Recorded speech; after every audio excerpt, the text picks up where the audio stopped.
Magandang araw po sa inyong lahat. Itago niyo na lamang po ako sa pangalang Isa del Rosario. Isa po akong simpleng empleyada na nagkakamali, natututo, at minsan nang napasabak sa mga sitwasyong hindi inaasahan. Dito na po magsisimula ang roller coaster ride ng aking misyong makahanap ng one true love. Sana ay magustuhan niyo ang aking kwento. Mabilis ang takbo ni Isa sa kahabaan ng hallway ng kanilang kumpanya at halos bumaligtad ang sikmura niya sa kaba. Kumakalabog ang takong ng kanyang sapatos sa marmol na sahig habang hinahabol niya ang hangin. Kasabay niya si Trina, ang matalik niyang kaibigan at katrabaho na nagmamadali din katulad niya. Dahil sa ingay na nagagawa ng magkaibigan, napapalingon tuloy ang iba nilang mga katrabaho. Trina, paano mo naman kasi naisama yung letter ko para kay Miguel sa mga reports para kay Sir Lucas? Hingal na hingal si Isa habang takot na takot din para sa kanyang nanganganib na karir. Matagal nang may lihim na pagtingin si Isa sa kanyang katrabaho na si Miguel. At pagkatapos ng 6 na buwang pagtatago ng kanyang nararamdaman, naglakas loob si Isa na umamin sa pamamagitan ng isang liham.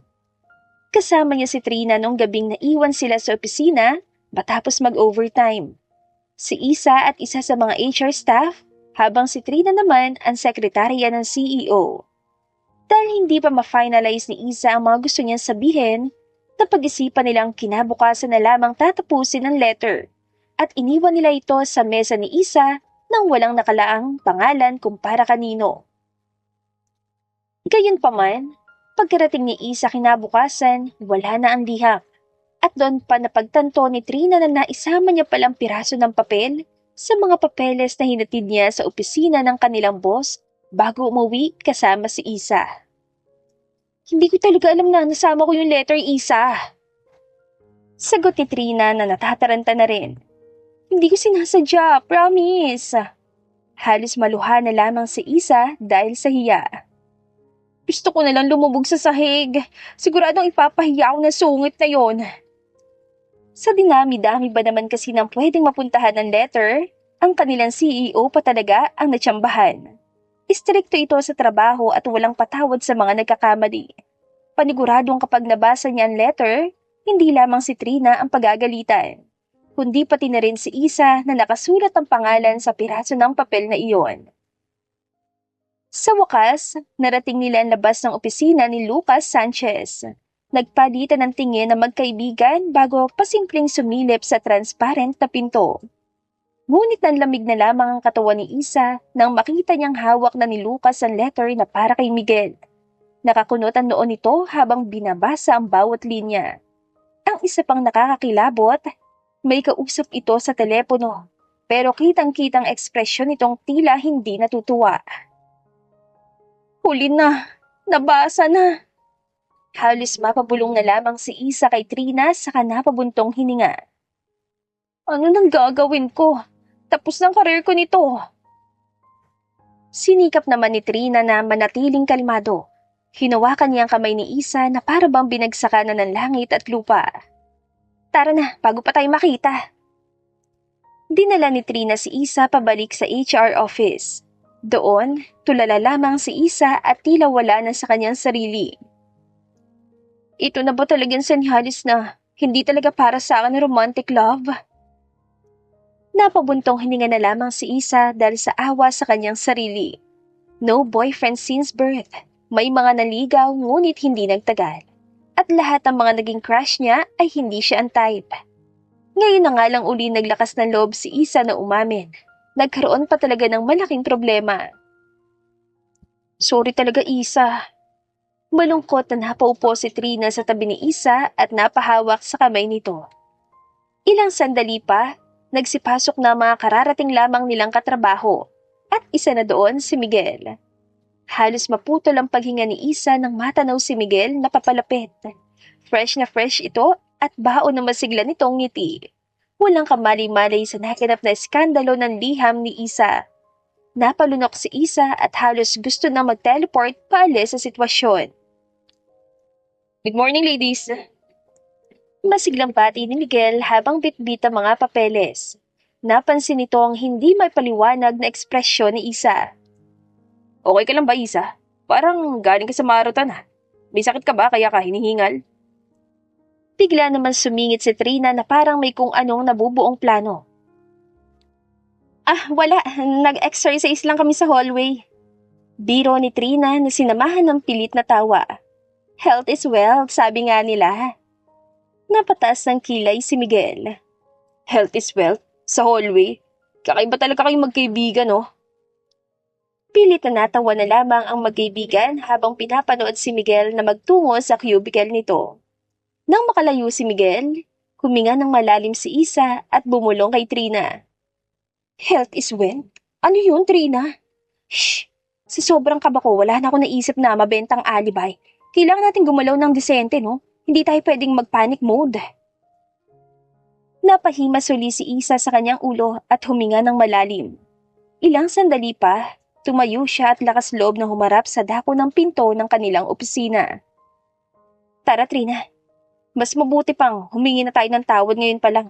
Nang sa ganun baka maagapan pa natin ang paglaki ng ibang problema. Bahagyang natawa si Trina. Ikaw talaga, Isa. Ano na namang problema ang magkakaroon sa simpleng love letter na nagkamaling napunta kay sir? Bukod sa maiisip niyang may salti ka sa utak at mala old school, wala naman siguro masamang mangyayari, no? Tumango si Isa. Sa kanilang magkaibigan, si Trina ang pinakawais at pinakamatalino. Kaya naman ang isang katulad ni Isa na overthinker at mabilis magpanik ay malakas ang paniniwala sa isang katulad niya. Tama ka, Trina. Hindi na dapat ako nag-iisip ng kung ano-ano. Tumango si Trina at ngumiti. Napatingin naman siya sa kanyang wristwatch. Oh, may 10 minutes pa tayo bago mag-start ang trabaho. Ano, kuha muna tayo ng kape sa pantry?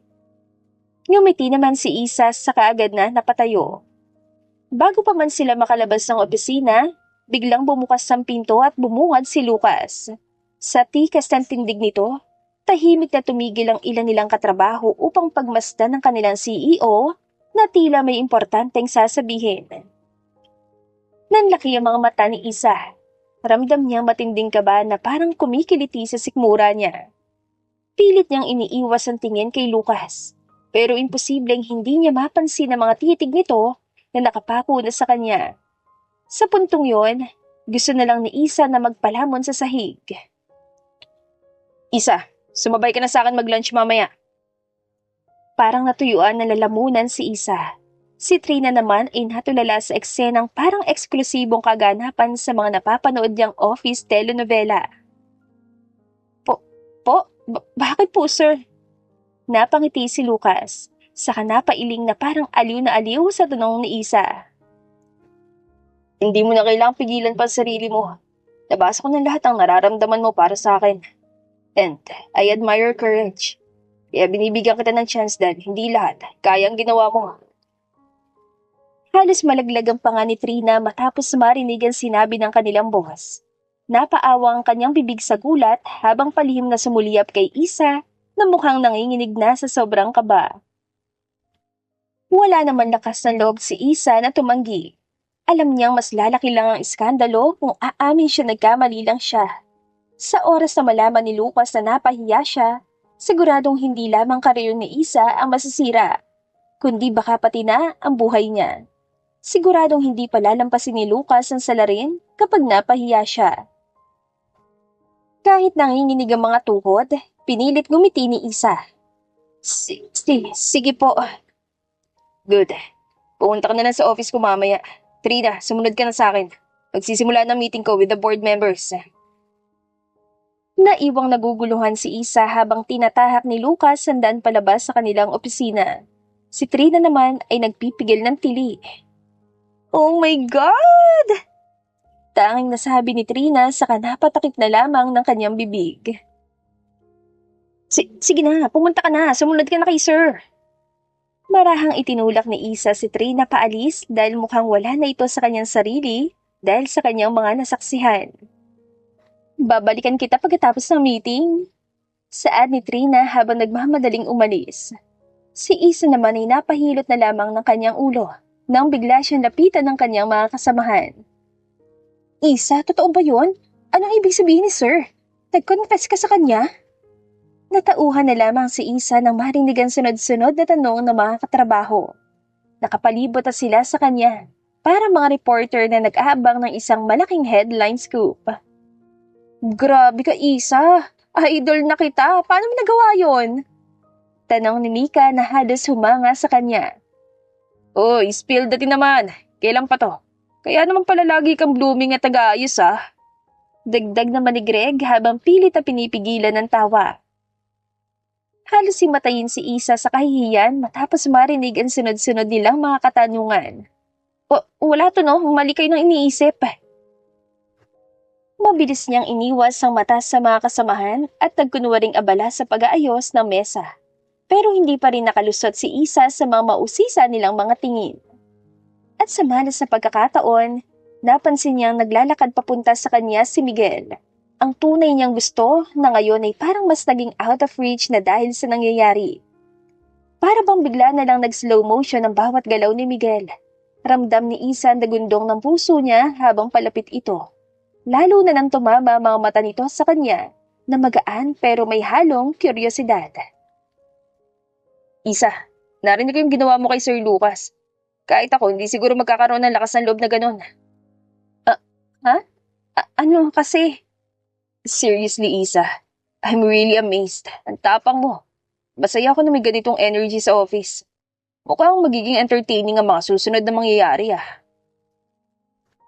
Naiwang tulala si Isa. Kung hindi lang sa matinding kaba kay Lucas kanina, ay sigurado siyang babagsak na sa sahig dahil sa lapit ni Miguel sa kanya. Bumalik naman si Miguel sa kanyang cubicle. Habang unti-unting nagbalik ang ingay ng opisina, ramdam pa rin ni Isa ang pagdagundong ng puso niya. Napabuntong hininga na lamang siya. Sa halip na maging simple at tahimik ang shift ni Isa, ngayon, naging sentro pa siya ng chismis. Hindi na nga niya alam kung anong gagawin niya kay Lucas. Ngayon, si Miguel pa ang nagbigay ng papuri na hindi niya inaasahan. 10 minuto bago ang lunch break, tumakas si Isa sa opisina at magtatangka sanang umuwi at magsinungaling na lamang na sumama ang kanyang pakiramdam. Talagang hindi niya pakakayaning harapin si Lucas at maging star ng chismis sa kanilang opisina. Bilis! Bilis! Nagmamadaling pinipindot ni Isa mga controls ng elevator habang tumitingin sa kanyang paligid. Nang magbukas na ito, napahinga siya ng maluwag. Ngunit panandalian lamang din ito matapos niyang madatnan si Lucas sa kanyang harapan. Nang makita siya ni Lucas, ibinaba nito ang hawak niyang cellphone at bigla na lamang pinatay ang tawag. Oh, saan ka pupunta? Napatitig si Lucas sa mga gamit na dala ni Isa. Kinabahan naman si Isa at napalingon na lamang kay Trina na nasa likod ni Lucas at panay ang pangungusap sa kanya gamit ang mga mata nito. Kasi po, marahang napailing si Lucas at natawa. Alam kong excited ka, Isa. Hindi mo na kailangang magpaliwanag. Dadaanan ka pa sana namin sa office ko, but since you're here, tara, sumabay ka na sa akin. Dumiretso na tayo sa labas. Nandun ang driver ko. Sandali.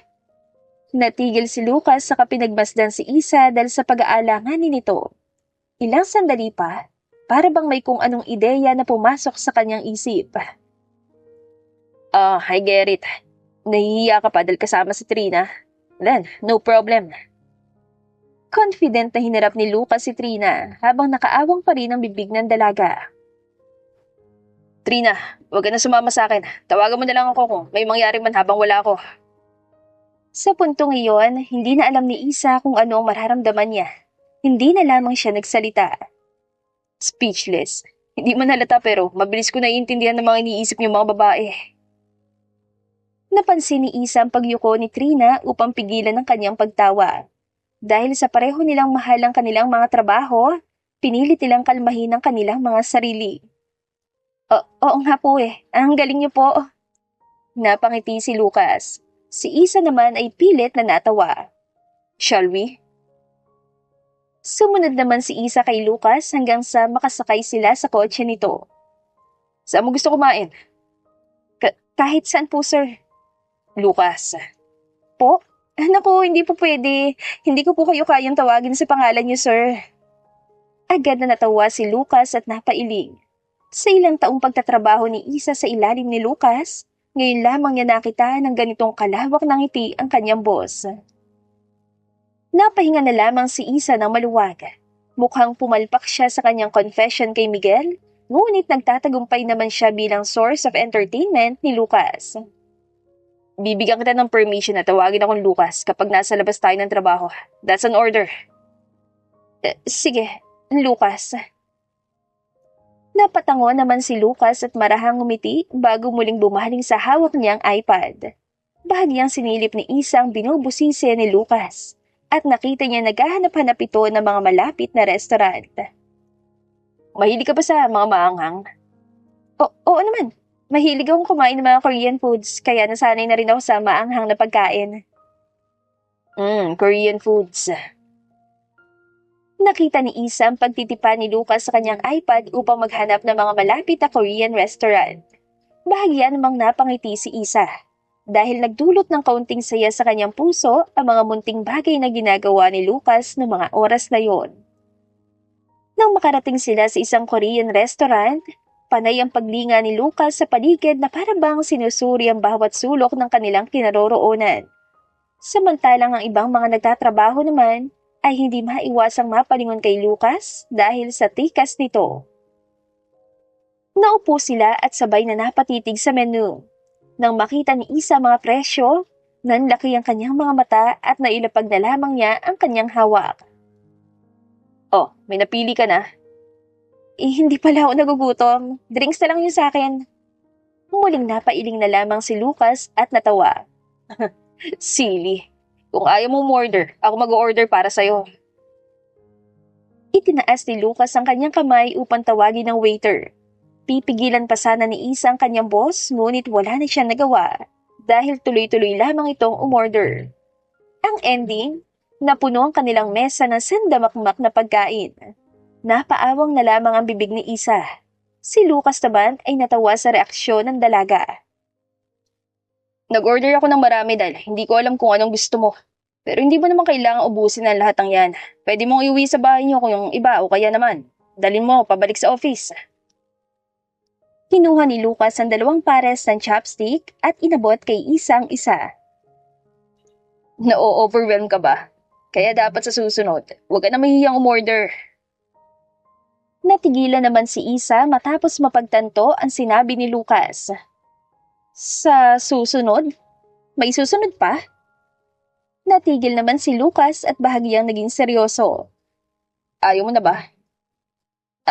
Hindi naman sa ganon. Nagulat lang ako na iniisip mong gusto mo pa uli akong makasama. I mean, kahit itong pagkakataon na to, hindi ko na-imagine na mangyayari. Well, nandito na tayo ngayon. At sasabihin ko na sa'yo na, ito ang magiging una. Pero hindi ito ang huli. Marahang napangiti si Isa. Unti-unti ring kumalma ang kanyang dibdib pagkatapos ng mga ipinapakitang konsiderasyon ni Lucas. Sino ba naman na mag-aakala na ang CEO nilang napaka-istrikto sa opisina at laging salubong ang kilay ay isa rin palang gentleman, kahit na medyo mahangin nga lang ang ulo. So, kailan mo ko unang nagustuhan? Anong nagustuhan mo sa akin? Nabigla naman si Isa sa tanong ni Lucas. Ngunit sa kanilang sitwasyon, hindi na rin nakakagulat na maging curious si Lucas sa nararamdaman ni Isa. Ang gwapo mo kasi, matalino, magaling sa trabaho. Yun lang. Napaayos ng upo si Isa. Iniisip na lubos-lubosin na ang kanyang pagsisinungaling. Tinitingala ko po kayo sa trabaho, sa lahat ng challenges na hinarap ng kumpanya. Nandun po kayo at nalampasan niyo ang lahat. Ang laki po ng epekto niyo sa buong team. Alam mo yun, parang isang malaking motivator.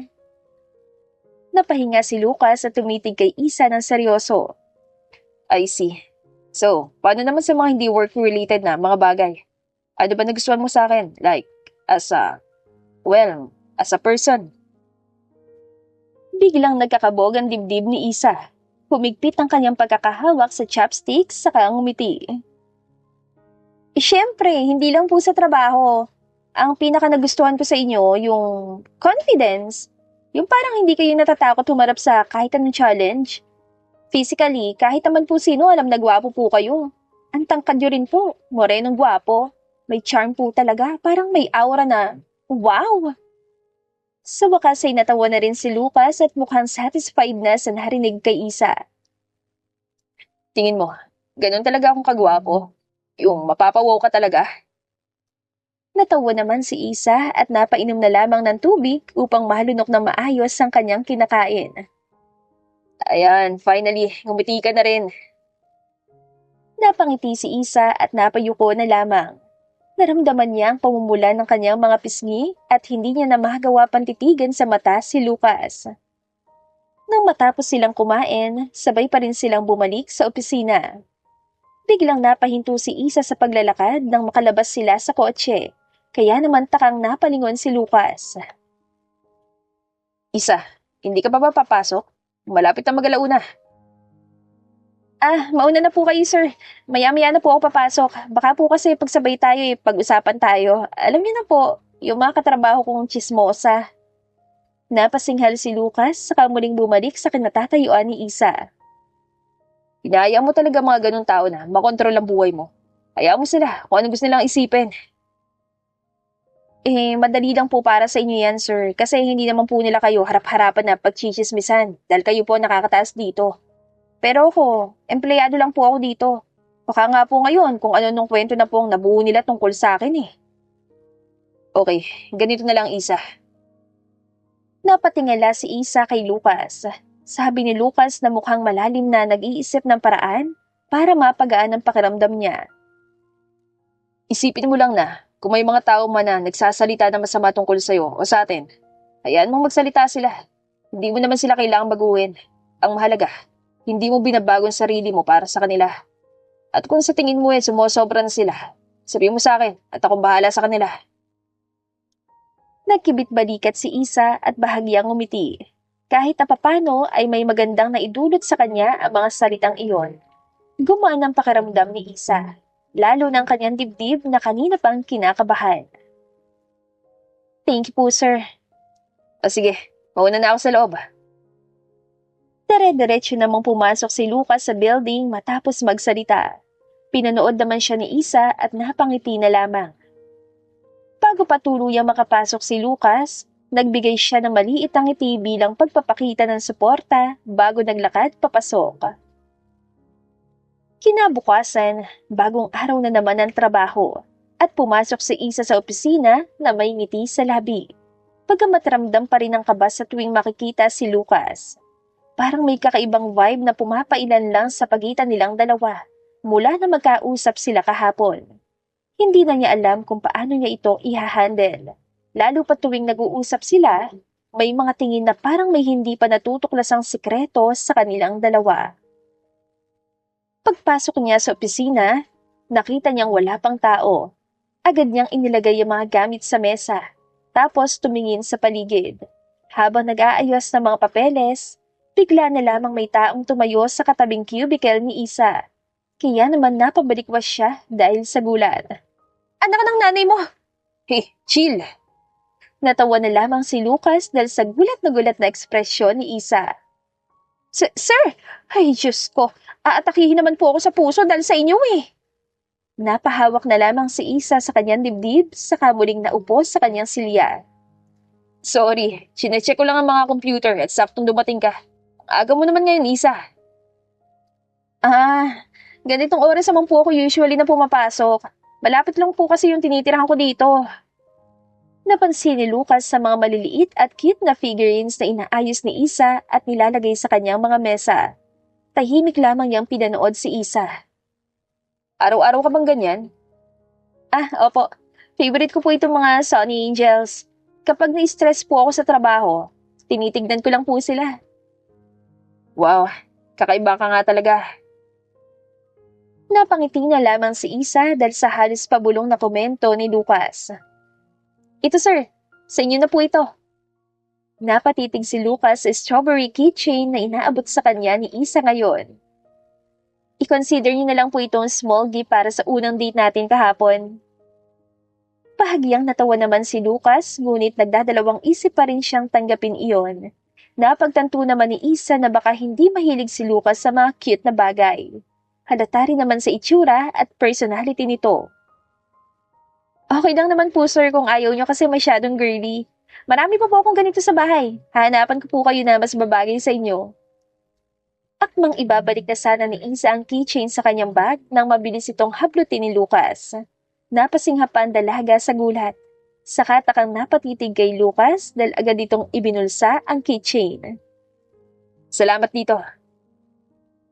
Habang patuloy na nag-uusap sina Isa at Lucas, naputol ang kanilang moment nang bumukas ang pinto ng opisina at pumasok si Miguel. Agad niyang hinubad ang sunglasses at iniangat ang isang kilay habang nakatingin sa dalawa. Agad namang namuo ang tensyon sa pagitan nilang tatlo. Good morning. Malamig na bati ni Miguel. Diretso ang tingin kay Lucas habang naglalakad papunta sa kanyang cubicle.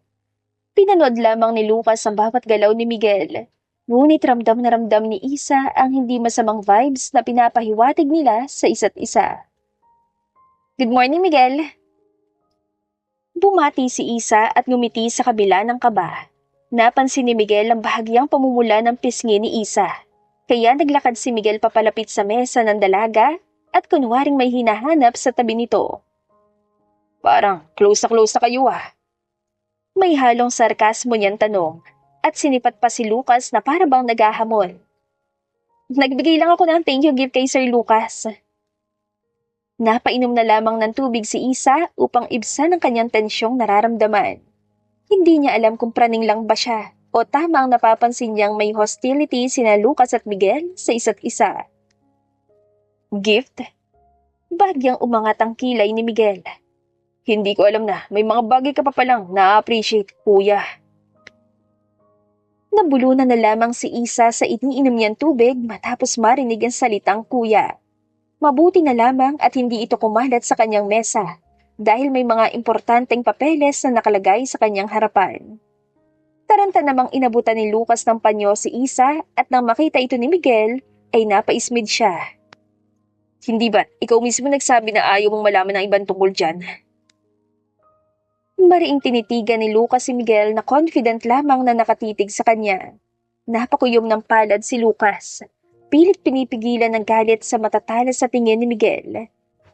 Hindi niya gusto ang palaging pagpapaalala nito ng nakaraan, lalo nang ginawang pagtataksil ng kanyang ama noon na nagbunga ng anak sa labas na si Miguel. Oo, sino ba naman na magiging proud na maging anak ng Kirida, di ba? Pero mababago ko pa ba yun? Kahit anong gawin ko. Nananalaytay sa dugo ko, ang dugo na mabuti mong ama. Napaawang na lamang ang bibig ni Isa at kung ano-anong katanungan ang pumapasok sa kanyang isip. Alam mo Miguel, hindi lahat ng bagay kailangang gawing eksena. Pumunta ka dito para magtrabaho, hindi para magdala ng drama. Pumunta ka na sa kuyubigal mo. Ikaw lang bang pwedeng magdala ng drama dito sa opisina? Sagot ni Miguel. Ramdam ni Isa na nasa alanganin siyang sitwasyon. Hindi niya alam kung paano lulutasin ang tensyon na para bang sasabog anumang oras. Ayaw niya magkaroon ng iskandalo lalo't siguradong parating na rin ang iba nilang mga katrabaho. Pilit siyang ngumiti at naghanap ng dahilan para maputol ang usapan. Gusto niyo po ba ng kape? Mukhang kailangan nating lahat ng pampakalma. Tumingin si Miguel kay Isa na bahagyang huminaho nang makita ang nag-aalala nitong ekspresyon. Sure, Isa. Kung ikaw gagawa ng kape, bakit hindi? Sagot ni Miguel na may bahagyang lambing. Tumango si Isa sa kaagad na hinila si Lucas paalis. Agad na nawalang bahagyang ngiti sa labi ni Miguel. Ngunit pinanood lamang niya na umalis ang dalawa. Alam ni Isa na kapag iniwan niyang magkasama ang magkapatid, baka pagpalit niya ay nagkakagulo na sila. Habang naglalakad papunta sa pantry, napabuntong hininga si Isa. Ano ba to? Morning drama agad? Meron pa bang mga nakaabang na revelations? Napaisip siya kung paano tatagpuin ang sitwasyon kung patuloy na magbabangayan sina Lucas at Miguel, lalo na kung si Miguel ang tunay niyang crush at si Lucas ang boss na inakala niyang gusto niya dahil sa maling love letter. Dahil sa nasaksihan niyang bangayan ng dalawa, mas lalong naging imposible para kay Isa ang pagsasabi kay Lucas ng totoo. Sa pantry, Habang hinihintay na mapuno ang coffee pot, nararamdaman ni Isa ang mga titig ni Lucas. Ngunit dahil sa awkward na sitwasyon, ay hindi niya magawang lumingon o magsalita. Ilang sandali pa, isang malalim na buntong hininga ang pinakawalan ni Lucas, kaya naman naaalarma na si Isa. Ay, pasensya ka na sa nangyari kanina. Sa wakas ay pinutol ni Lucas ang nakakabinging katahimikan. Ngumiti si Isa at pilit din na nilalabanan ng kaba sa dibdib. Wala yun, sir. Medyo intense lang talaga kanina kaya speechless ako hanggang ngayon. Parang eksena sa pelikula, pero live. Napabuntong hininga si Lucas at tinanggap ang inaabot ni Isa na baso ng kape. Hindi ko rin naman ginusto yun. Pero minsan, mahirap talagang pigilan ang sarili kapag si Miguel nang kaharap. Hindi ko pa alam kung bakit sa tuwing magtutusan landas namin. Wala na siyang ibang ginawa kundi ang inisin ako at ipalala nakaraan ko. Alam ni Isa na dapat siguro ay manahimik na lang siya dahil masyadong sensitibo ang problemang umiikot sa pamilya nila Miguel at Lucas ngayon. Hindi naman ako galit sa kanya. Anak lang naman siya. Walang kasalanan sa lahat. Pero sabihin na lang natin na hindi ganun kadali kalimutan ang lahat. Gets ko po, sir. Pero sana naman mapag-usapan niyo rin na maayos. Ang bigat kasi ng atmosphere sa opisina kanina eh. Baka isang araw, bigla na lang kayong sumabog pareho at makagawa ng bagay na pagsisisihan niyo sa huli. Dala nang naipon yung galit sa isa't isa. Napangiti si Lucas ng bahagya matapos marinig ang payo ni Isa. Salamat sa pag-alala, Isa. Ewan ko nga lang kung paano ko alisin tong hindi magandang pakiramdam na to. Paramdam ko tuloy, mawawalan ako ng focus sa trabaho ngayong araw dahil sa mga iniisip ko. Walang anuman, sir. Alam mo, sir, mukhang kailangan natin ng pampawala ng stress mo. Bakit kaya hindi tayo mag-bowling after work? Napatigil si Lucas. Halatang nagulat sa biglaan niyang imbitasyon. Bowling? Naglalaro ka ba doon kapag may problema ka?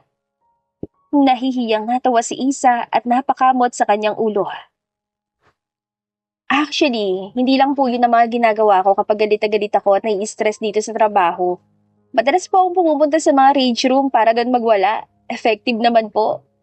Teka lang, gusto niyo po bang itry yun? Umiling si Lucas at ngumiti. Mag-rage room tayo, tapos mag-bowling. Sounds good, right? Pero, paano po ang trabaho ko? Bahagya namang nagpa-cute si Isa dahilan upang matawa si Lucas. Ako nang bahala. Tumango si Isa at napangiti na tila nawala ng bigat ng mga nangyari kanina. Saglit na natigil si Lucas, hindi dahil sa iniisip ang alitan nila ni Miguel, kundi dahil sa ganda ng ngiti ni Isa. Sa simpleng sandaling iyon, parang nahulog ang buong mundo ni Lucas sa katahimikan. May kung anong init na humaplos sa kanyang dibdib. Isang bagay na matagal niya nang hindi naramdaman. Inilahad ni Lucas ang kanyang kamay at napatitig naman si Isa. Tara. Kailangan pa po ba na hawak kamay, sir? Ayaw mo? Minsan ka lang magkakaroon ng pagkakataong mahawakan ng kamay ng crush mo. Natawa na lamang si Isa. Minsan talaga, hindi niya mabasa-basa kung anong tumatakbo sa isip ni Lucas. Napailing na lamang si Isa sa kanapangiti ng may halong pangasar. Sige na nga. Ang swerte ko naman. Hinawakan ni Isa ang kamay ni Lucas. Ngunit bago pa siya makapag-react, bigla na lang itong kumaripas ng takbo, hawak pa rin ang kamay niya. Sir, may humahabol po ba sa atin? Natawa lamang si Lucas habang iginigiya si Isa palabas sa fire exit ng kanilang building. Sa huli, maging si Isa ay natawa na lamang din at nang makalabas sila ay agad siyang binalot ng excitement na hindi niya pa nararamdaman noon. Napatitig si Isa kay Lucas at napangiti ng bahagya. Sa isip niya, baka hindi naman pala ganun kasama ang naging resulta ng maling pagkakapadala niya ng love letter. At baka may magandang patutunguhan din ang kanyang kwento kasama si Lucas. Pagkatapos ng araw na yon, mas naging malinaw kina Isa at Lucas ang hindi inaasahang comfort na naidudulot nila sa isa't isa. Mas naging madalas silang makita. At mas naging komportable din sila sa isa't isa sa bawat pagkakataong magkasama sila. Bakit ka ba kinakabahan, Isa? Si Sir Lucas lang yun, hindi to first time. Huminga ng malalim si Isa habang nakatitig sa sarili niyang refleksyon sa salamin. Nakabihis siya ng isang simpleng sundress, maayos ang buhok, at parang handa na sa anumang mangyayari sa araw ng kanilang date ni Lucas. Ngunit kahit pa ganon, hindi pa rin maalis ang kabog sa kanyang dibdib. Hindi ito ang unang beses na lumabas sila ni Lucas. Ngunit ito ang unang pagkakataon na magkasama sila sa kanilang day off at buong araw pa. Bukod pa doon, ito rin ang kanilang pinakaunang official na date dahil madalas lamang silang kumain ng sabay tuwing lunch break sa trabaho. Papalapit na si Isa sa pintuan nang marinig niyang kumatok si Lucas. Bumangon agad siya at mabilis na binuksan ang pinto. Kinakabahan ka yata. Napaiwas lamang ng tingin si Isa sa napasilip sa labas ng kanyang kwarto kung saan pa simple silang pinapanood ng kanyang ina na may pilyang ngiti sa labi. Naiintindihan ko naman, kahit naman siguro sino, kakabahan kung ganitong kagwapo ang kadate. Napatayo si Lucas sa malaking salamin sa napatitig sa kanyang sarili. Napasinghal na lamang si Isa at natawa. Sa tagal nating magkasama, ngayon ko lang itatanong ito sa'yo.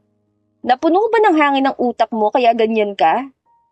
Napahalakhak lamang si Lucas saka hinarap si Isa.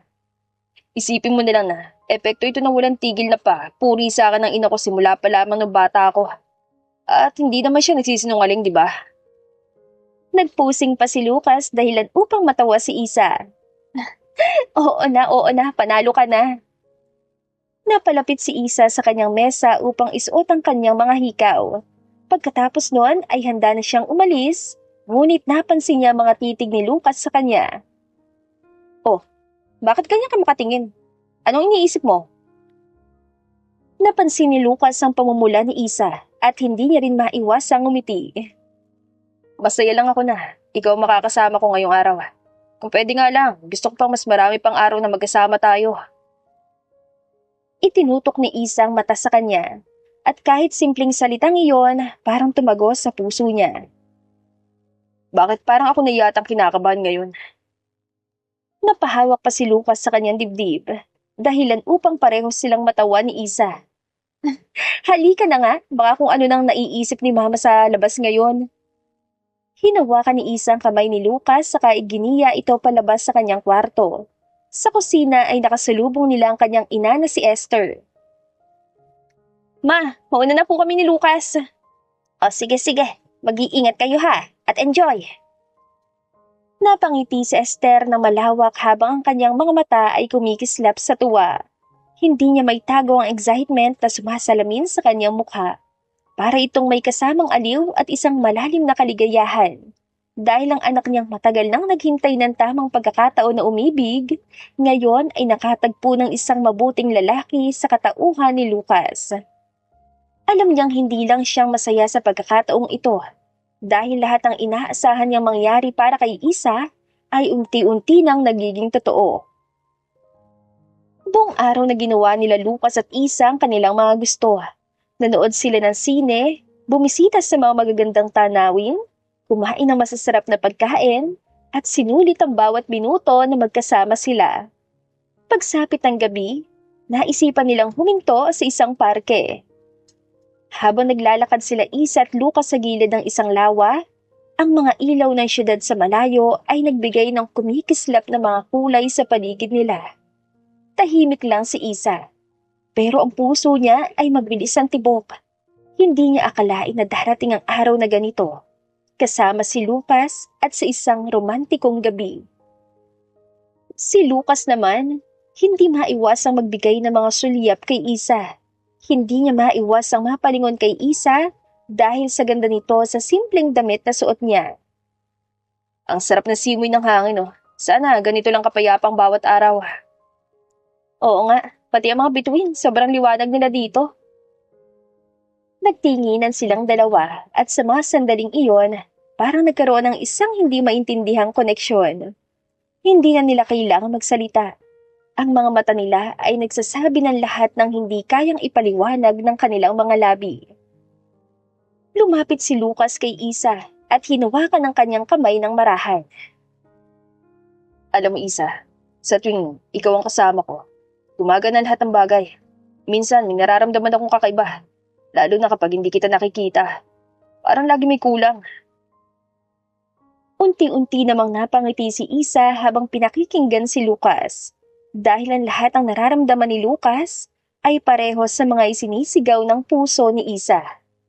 Kinakabahan man si Lucas ay bahagya siyang lumapit hanggang sa ilang sentimetro na lamang ang layo niya sa dalaga. Pwede bang maging magkasama tayo palagi? Hindi ko na kaya mawala ka. Binalot si Isa na magkahalong saya at kaba. Ngunit sa mga mata ni Lucas, nakita niyang kalinawan ng mga intensyon nito. Mayroong malalim na respeto at malasakit. At sa loob ng mga sandaling iyon, ang puso ni Isa ay sumagot ng malumanay na, "Oo naman, tatanggi pa ba ako kung crush ko nang lumalapit sa akin?" Parehong natawa sina Isa at Lucas. Bago pa siya muling makapagsalita, naramdaman ni Isa ang mga kamay ni Lucas na humawak sa kanyang mga kamay ng mas mahigpit. At sa isang napakatamis na sandali, dahan-dahan nilang inilapit ang kanilang mga labi. Tila nagdadalawang isip kung ipagtatagpo ba ito o hindi. Ngunit sa isang iglap, ang lahat ng mga hindi masabi at mga damdaming nakatago ay nagbukas ng buo. Lumapat ang labi ni Lucas kay Isa at ang pagpapalitan nila ng halik ay nagdulot ng halo-halong pakiramdam. Malumanay, tapat at totoo. Pagdating nila sa harap ng gate ng bahay, humarap si Lucas kay Isa at nagtagpo muli ang kanilang mga mata. Hindi mawala-wala ang ngiti sa kanilang mga labi. Sa kanilang mga mata, halatang ayaw pa nilang magkahiwalay. Salamat, nag-enjoy ako ngayong araw. Napangiti si Lucas at tila napahinga ng maluwag. Ay, ako rin. Sobrang naging masaya ako ngayong araw dahil sa'yo. Kita na lang ulit tayo sa office bukas. Tumango si Isa at napangiti. Pero bukas, tandaan mo, boss kita, hindi kita boyfriend. Pumakto si Lucas na parang nadismaya, nagpakita ng kunwaring lungkot at yumuko ng bahagya. Ouch! Hindi ba pwedeng may special treatment kahit konti? Natawa si Isa sa reaksyon ni Lucas at hindi niya na rin mapigilan ang mga mata niyang kumikislap sa saya. Hindi pwede, boss pa rin kita sa trabaho, no? Napahinga ng malalim si Lucas sa kamahigpitan ni yakap si Isa. Good night, I love you. Nabigla naman si Isa matapos marinig ang tatlong magic words. Sa sobrang gulat niya, hindi na siya nakasagot at natawa na lamang si Lucas. Pagpahinga ka na, magtatrabaho ka pa para sa gwapo mong boss bukas.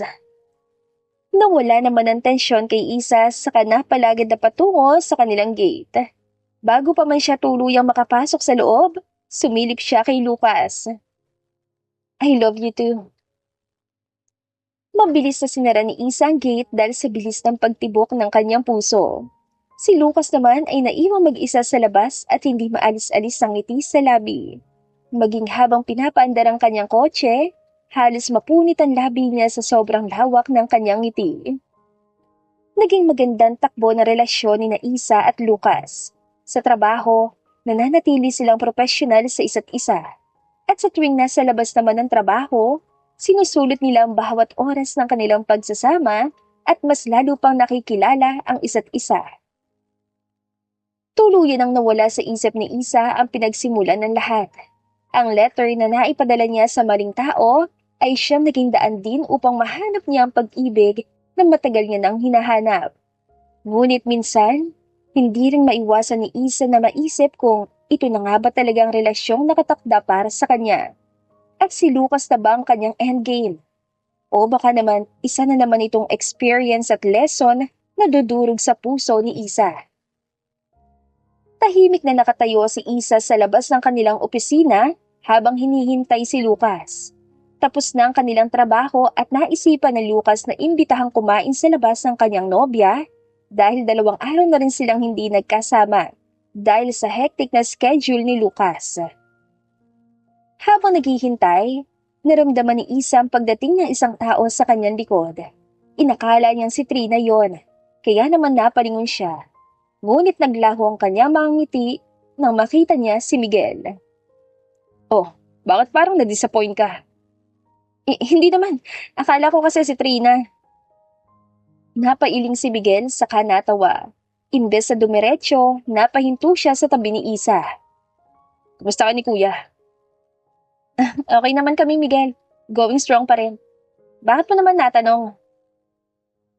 Nang magtagpo ang mga mata nila Isa at Miguel, nagkaroon ng tensyon sa paligid. Napangiti si Miguel at tumango-tango habang nakatingin sa malayo. Ngunit may kung anong kakaiba sa kanyang mga mata na tila nagdadala ng masamang balita. Napansin iyon ni Isa ngunit minabuti niyang huwag nilang bigyan ng pansin. Wala lang. Pero seryoso Isa. Sigurado ka bang okay ka sa kanya? Baka naman pinipilit mo lang sarili mo. Nagtaas ng kilay si Isa at medyo hindi nagustuhan ang mga sinabi ni Miguel. Ano bang problema mo kay Lucas? Wala naman siguro siyang ginagawa sa'yo, di ba? Bago pa man makasagot si Miguel, dumating na si Lucas.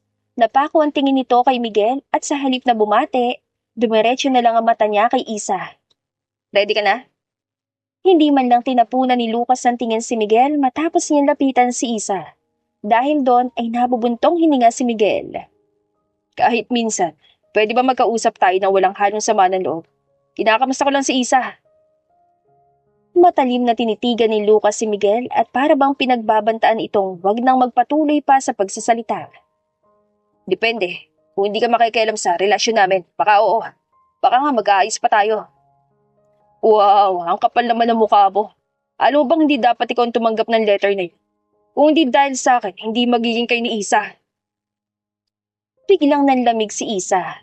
Agad siyang napalingon kay Miguel matapos nitong banggitin ng isang katotohanang ibinaon na sana niya sa limot. Napakunot naman ang noo ni Lucas. Anong letter?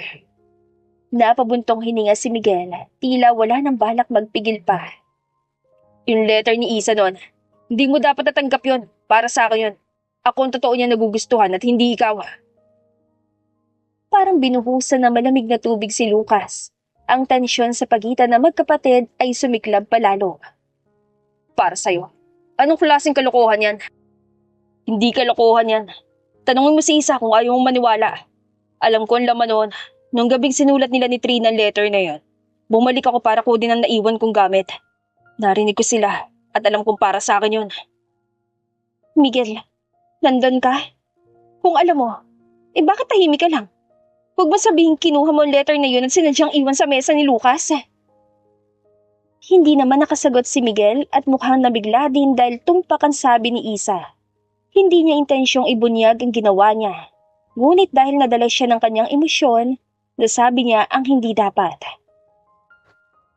Isa, anong ibig mo sabihin? Totoo bang sinasabi ni Miguel? Napayuko na lamang si Isa at halos hindi makagalaw sa sobrang takot.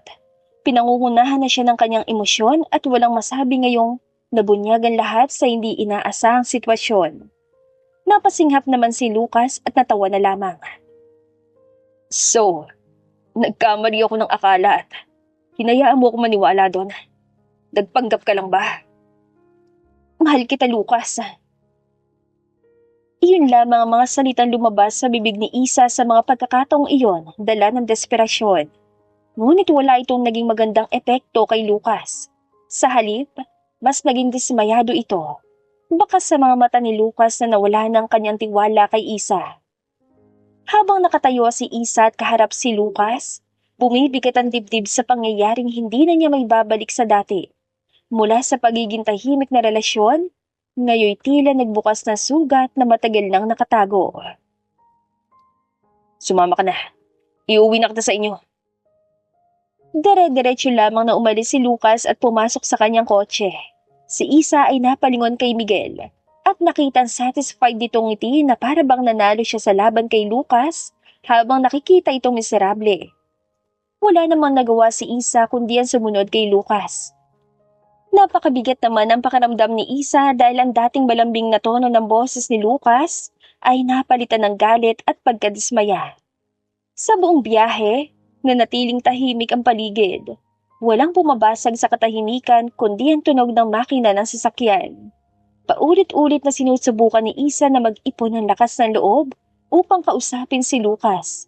Ngunit natatakot siyang baka lalo lang lumala ang sitwasyon. Hindi na rin nakatiis si Isa nang halos malapit na silang makarating. Lucas, pwede ba tayo mag-usap? Huwag mo naman akong iwasan, no? Hindi sumagot si Lucas. Kita sa mahigpit niyang pagkakakapit sa manibela na pilit niyang pinipigilan ng kanyang galit. Lucas, please.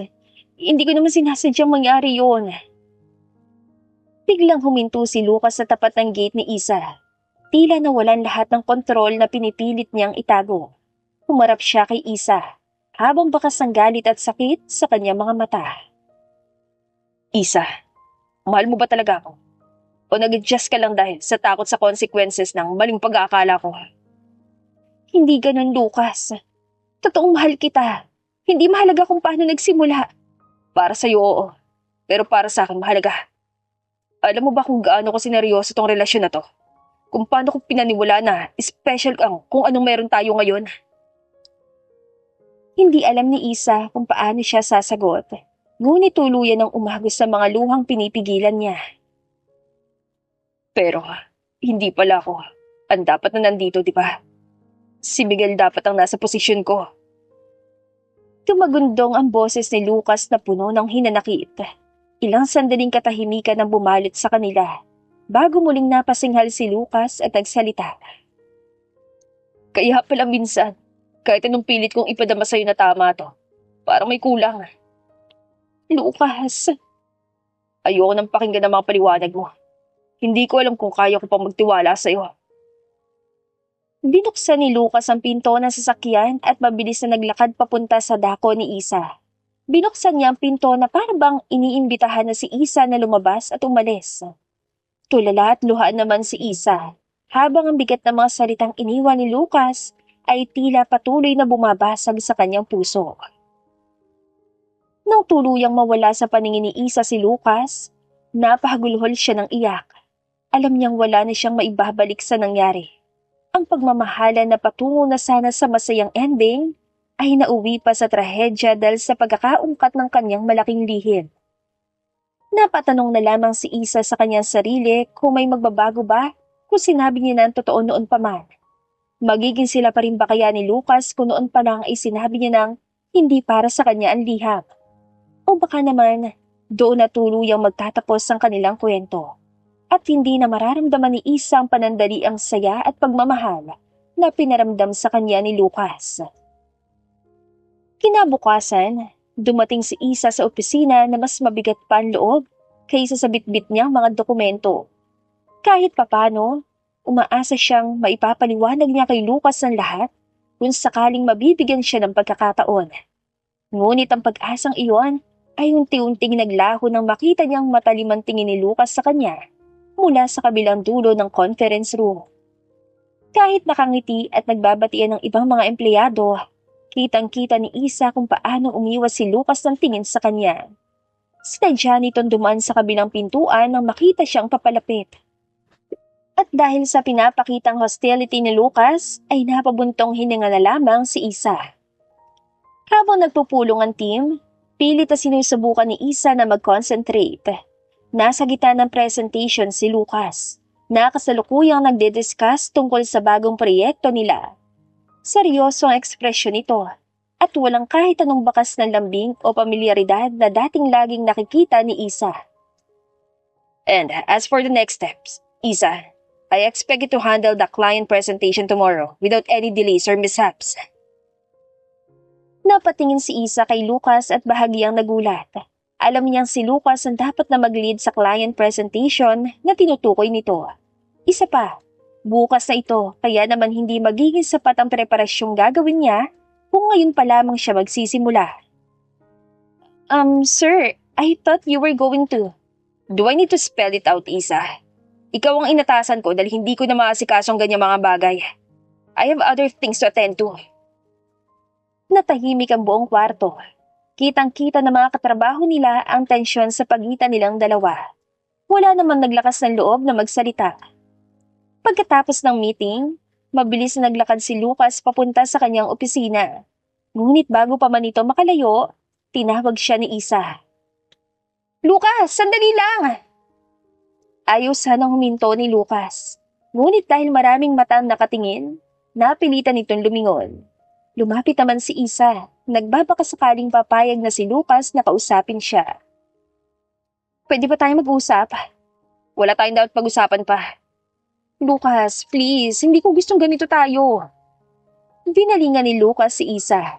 Puno ng hinanakit at dismaya ang mukha nito. Alam mo, kung ano ayoko, Isa.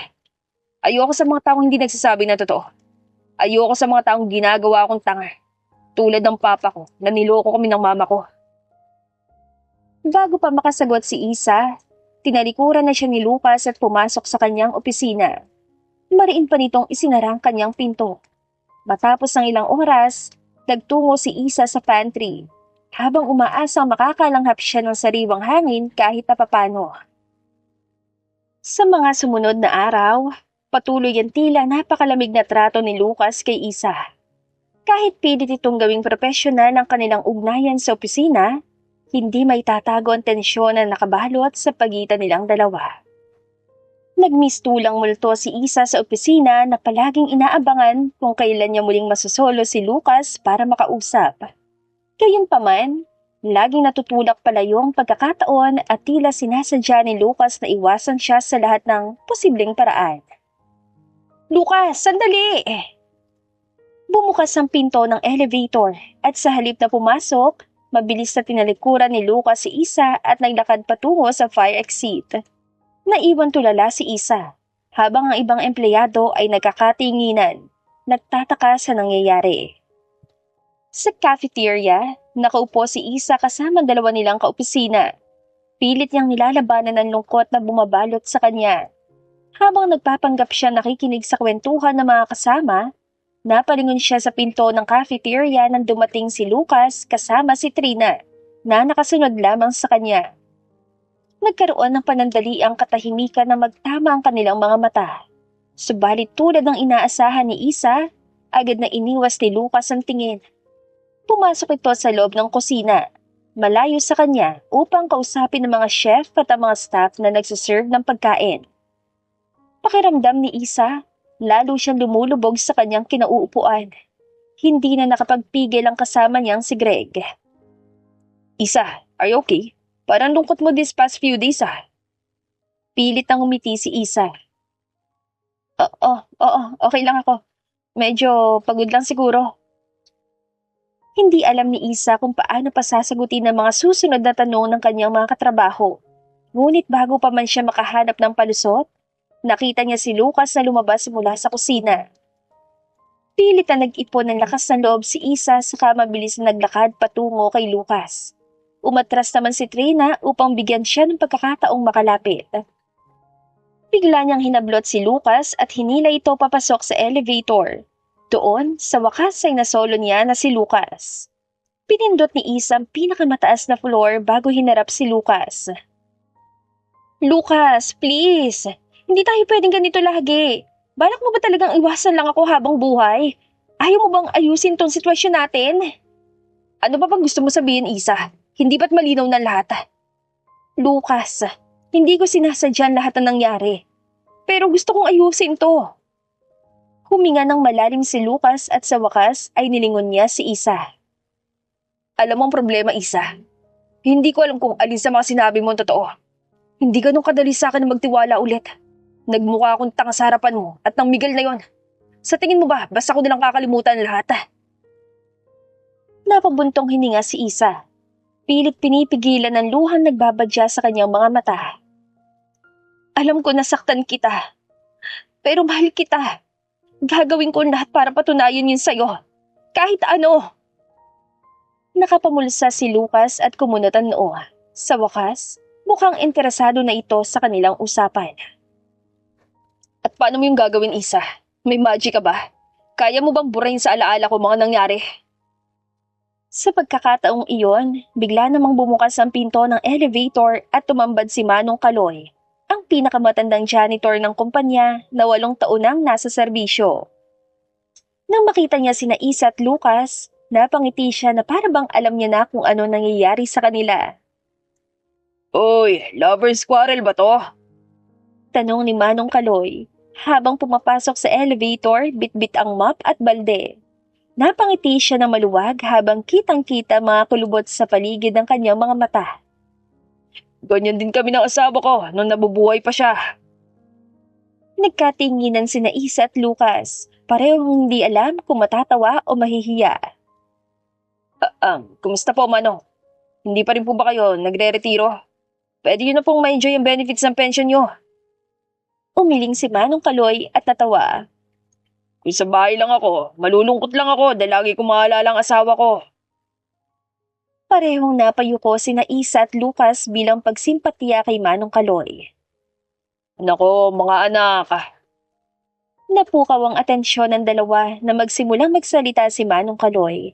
Itinukod niya ang map sa sahig na parang may seryosong leksyon siyang ituturo.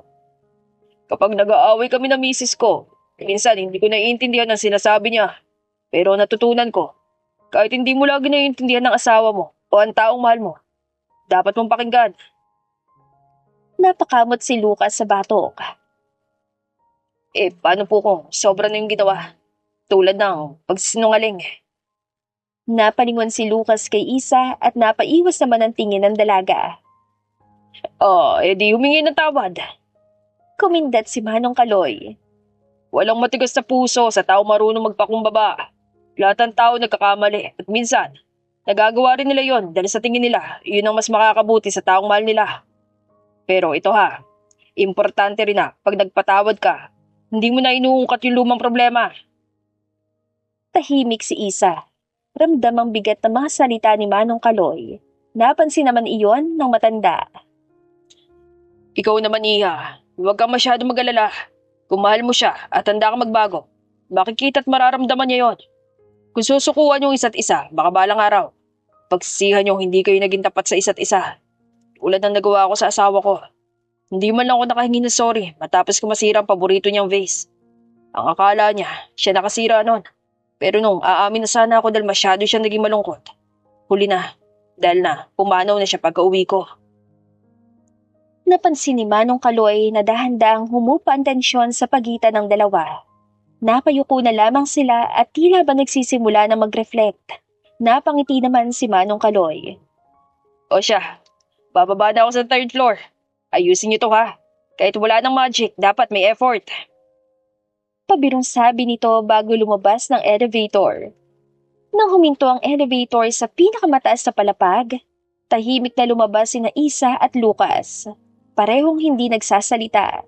Ngunit ramdam ang bigat ng mga salitang binitawan ni Manong Kaloy. Hindi nagpatinag si Isa. Hinawakan niya ang braso ni Lucas. Sumunod ka sa akin. Saan naman tayo pupunta? Sa kabila ng reklamo ni Lucas, hindi naman ito kumontra nang hatakin siya ni Isa. Pinuksan ni Isa ang pinto patungo sa rooftop. Sinalubong sila ng malamig na hangin at ang malawak na tanawin ng lungsod ang bumungad sa kanilang mga mata. Huminga ng malalim si Isa bago nagsalita. Lucas, dito tayo magsimula ulit. Bakit dito? Sira ulo ka ba? Napabuntong hininga si Isa sa matalim na tinitigan si Lucas. Natahimik naman ang binata at napaiwas na lamang ng tingin. Malaya ang pakiramdam dito. Payapa. Parang walang bigat ang pakiramdam. Gusto ko maramdaman natin yon. Kahit saglit lang. Natahimik si Lucas at huminga ng malalim. I'm sorry, Lucas. Ang totoo. Oo. Nagpanggap lang ako nung una. Yun ang tunay na plano dahil alam kong imposible namang pagtuunan mo ng pansin ng isang katulad ko. Pero, trinato mo ko ng maayos. Sobrang gentleman mo. Nung una, pinaniwala ko lang ang sarili ko na magsasawa ka rin. Pero nahulog ako sa'yo. Napamahal ako sa'yo kaya mas lalo ako natakot na sabihin ng totoo. Alam kong kamumuhian mo ko katulad ng nangyayari ngayon. Tahimik na nakatayo si Lucas habang binabaybay nila ang malamig na hangin sa rooftop. Hindi pa rin siya nagsasalita. Ngunit kitang-kita sa kanyang mga mata ang malalim na pag-iisip. Lucas, hindi ko kaya makita kang galit at malungkot ng ganito. Hindi ko kaya mawala ka. Hindi ko alam kung paano ko ipapaliwanag pero Pero mahal kita at hindi ko kayang matapos na lang ng ganito na simulan natin. Tama ka. Special ang kung anong meron tayo. Kaya mahalaga din to sa akin. Tumingin si Lucas kay Isa. Hindi pa rin malinaw ang ekspresyon sa kanyang mukha. Ngunit hindi na ito nag-iwas ng tingin. Ramdam ni Isa ang luha sa kanyang mga mata habang tinitignan siya ng binata. Kahit na magkaayos tayo, ikaw pa rin ang maglilid sa meeting bukas. Lucas naman oo.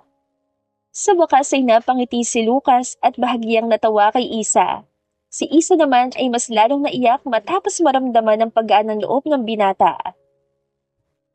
Nagkatinginan sina Lucas at Isa at sa mga sandaling iyon, tila isang mabigat na ulap ang nawala sa pagitan nila. Tumango si Lucas at dahan-dahan lumapit kay Isa. Walang salita, ngunit sa mga mata ni Isa, nakita niyang malalim na pagmamahal ni Lucas. Habang inilalapit ni Lucas ang sarili kay Isa, dahan-dahan niyang inabot ang kanyang mga kamay at niyakap siya na mahigpit. Sorry din Isa. Sorry kung hindi kita inaya magpaliwanag at nagpadala na lang ako sa emosyon ko. Naramdaman ni Isa ang init ng yakap na yon at ang takot na matagal niyang pinigilan ay napawi sa isang simpleng yakap mula kay Lucas. I'm sorry din Lucas. I'm sorry. Tumango si Lucas. Iniangat ang mukha ni Isa at dahan-dahang pinunasan ng mga luha nito gamit ang kanyang hinlalaki. Let's work things out together. At simula ngayon, wala na tayong itatago lihim sa isa't isa, okay? Kung may mga hindi ka pa nasasabi sa akin, sabihin mo na. Pangako, hindi ako manghuhusga at sisikapin kong maintindihan ka. Tumango si Isa at malawak na napangiti. Muling nagtagpo ang kanilang mga mata at sa mga sandaling iyon, napawi ang lahat ng kanilang mga pag-aalala. Muli nilang niyakap ang isa't isa at nagpatuloy sa pagkukwentuhan sa rooftop. Nagpatuloy ang relasyon nila Isa at Lucas. Matapos makawala sa nakabaong kasinungalingan, mas naging magaan ang loob ni Isa na magbigay ng pagmamahal kay Lucas. At si Lucas naman ay nakita ang lahat ng effort ni Isa. Lahat ng iyon, sapat na para malamang mahal siya ni Isa at ang lahat ng iyon din ay siyang dahilan kung bakit mas minahal pa ni Lucas ang dalaga. Sa huli, ang lahat ay humantong din sa masayang kasalan. Sa kabila ng mga pagsubok at mga hadlang, nagpatuloy ang pagmamahalan ni Isa at Lucas. Hindi perpekto ang kanilang buhay, ngunit natutunan nilang yakapin ang lahat ng pagsubok na kanilang hinarap na magkasama. Ngayon, habang nakatambay si Isa sa harap ng malaking salamin sa kanilang sala, nakangiti siya habang tinatapik ang kanyang tiyan. Bumabalik sa kanyang alaala ang mga alaala ng mga unang taon nilang magkasama. Ang mga tawanan, ang mga luha, at higit sa lahat, ang mga pangarap nilang dalawa. Ngunit ngayon, isang bagong yugto ng kanilang buhay ang nakaabang sa kanilang mag-asawa. Isang buhay na magkasama nilang bubuhayin. Ilang sandali pa, pumasok si Lucas mula sa pintuan ng kanilang bahay. Bitbit ang mga gamit mula sa kanyang trabaho. Laking gulat niya na makita ang asawa na nakatayo sa harap ng salamin at may hawak na pregnancy test sa kamay. Isa. Lumapit si Lucas at bakas ang pag-aalala sa kanyang mukha. Nagtama ang kanilang mga mata at bumiti si Isa. Hindi kayang itago ang saya na nararamdaman. Lucas, magiging mga magulang na tayo. Nanlaki ang mga mata ni Lucas at kumislap dahil sa saya. Halos mapatalon pa si Lucas sa kanilang kwarto, kaya naman tawang-tawa si Isa. Magiging tatay na ako. Finally, thank you Lord. Hoy, kumalma ka nga. Maririnig ka na mga kapitbahay. Natawa na lamang si Isa nang bigla siyang yakapin ni Lucas. Sobrang saya ko ngayon. Isa, maraming salamat. Maraming salamat. Naluha naman si Isa at napangiti. Maging siya ay kayang matuwa dahil alam niyang magkakaroon ng mabuting ama ang kanilang magiging anak. Mahal na mahal kita, Isa. Mahal na mahal din kita, Lucas. Habang yakap-yakap ni Lucas si Isa, Naramdaman nilang pareho ang isang bagong simula na puno ng pag-asa at pangarap. Alam nilang may mga pagsubok pa rin silang haharapin. Ngunit sa mga mata ng bawat isa, natutunan nilang walang hadlang na hindi nila kayang pagtagumpayan basta't sila ay magkasama. Ang pagmamahala nila ay magsisilbing gabay sa bawat hakbang na tatahakin nila at ang kanilang magiging anak ang magsisilbi nilang lakas upang bumuo ng pangarap nilang pamilya. Isang pamilya na puno ng pagmamahal, pagtitiwala at walang katapusang suporta sa isa't isa. At dito na po nagtatapos ang ating kwentong pag-ibig. Maraming salamat po sa pakikinig. To God be the highest glory. Hanggang sa muli. Paalam!